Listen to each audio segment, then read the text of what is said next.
कार्तिक मास में तुलसी की महिमा।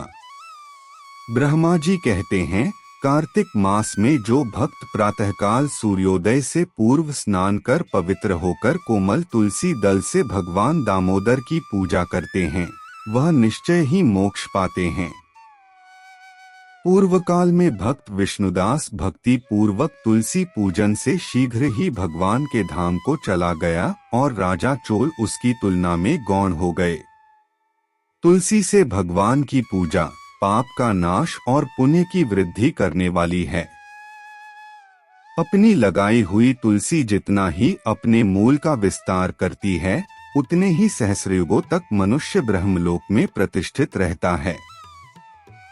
यदि कोई तुलसी संयुक्त जल में स्नान करता है तो वह पाप मुक्त हो आनंद का अनुभव करता है।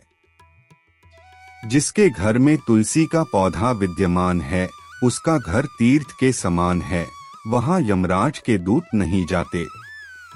जो मनुष्य तुलसी काष्ठ संयुक्त कंठी धारण करता है, क्रियामाण पाप उसके शरीर का स्पर्श नहीं करते। जहां तुलसी वन की छाया हो, वहीं पर पितरों की तृप्ति के लिए श्राद्ध करना चाहिए। जिसके कान में, मुख में और मस्तक पर तुलसी का पत्ता दिखाई देता है, उसके ऊपर यमराज दृष्टि नहीं डाल सकते। प्राचीन काल में हरिमेधा और सुमेधा नामक दो ब्राह्मण थे। वह जाते जाते किसी दुर्गम वन में परिश्रम से व्याकुल हो गए। वहां उन्होंने एक स्थान पर तुलसी दल देखा। सुमेधा ने तुलसी का महान वन देखकर उसकी परिक्रमा की और भक्ति पूर्वक प्रणाम किया।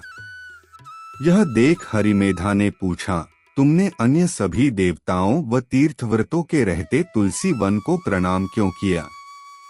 सुमेधा ने बताया, प्राचीन काल में जब दुर्वासा के शाप से इंद्र का ऐश्वर्य छिन गया, तब देवताओं और असुरों ने मिलकर समुद्र मंथन किया तो धन्वंतरी रूप भगवान श्रीहरि और दिव्य औषधियां प्रकट हुई। उन दिव्य औषधियों में मंडलाकार तुलसी उत्पन्न हुई, जिसे ब्रह्मा आदि देवताओं ने श्रीहरि को समर्पित किया और भगवान ने उसे ग्रहण कर लिया। भगवान नारायण संसार के रक्षक और तुलसी उनकी प्रियतमा है, इसलिए मैंने उन्हें प्रणाम किया है। सुमेधा इस प्रकार कह ही रहे थे कि सूर्य के समान अत्यंत तेजस्वी विशाल विमान उनके निकट उतरा।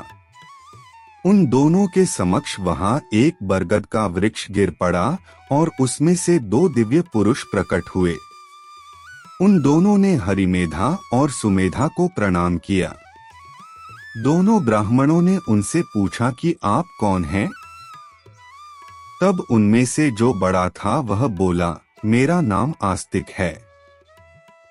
एक दिन मैं नंदन वन में पर्वत पर क्रीड़ा करने गया था तो देवांगनाओं ने मेरे साथ इच्छानुसार विहार किया। उस समय उन युवतियों के हार के मोती टूटकर तपस्या करते हुए लोमेश ऋषि पर गिर पड़े। यह देखकर मुनि को क्रोध आया।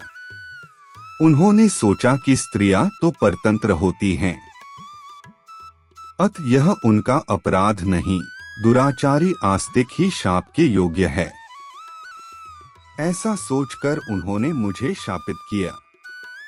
लोमेश जी ने कहा, अरे तू ब्रह्मा राक्षस होकर बरगद के पेड़ पर निवास कर। जब मैंने विनती से उन्हें प्रसन्न किया तो उन्होंने शाप से मुक्ति की विधि सुनिश्चित कर दी कि जब तू किसी ब्राह्मण के मुख से तुलसी दल की महिमा सुनेगा तो तत्काल तुझे उत्तम मोक्ष प्राप्त होगा।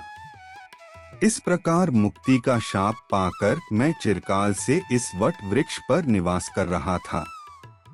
आज दैववश आपके दर्शन से मेरा छुटकारा हुआ है। तत्पश्चात वे दोनों श्रेष्ठ ब्राह्मण परस्पर पुण्यमयी तुलसी की प्रशंसा करते हुए तीर्थ यात्रा को चल दिए।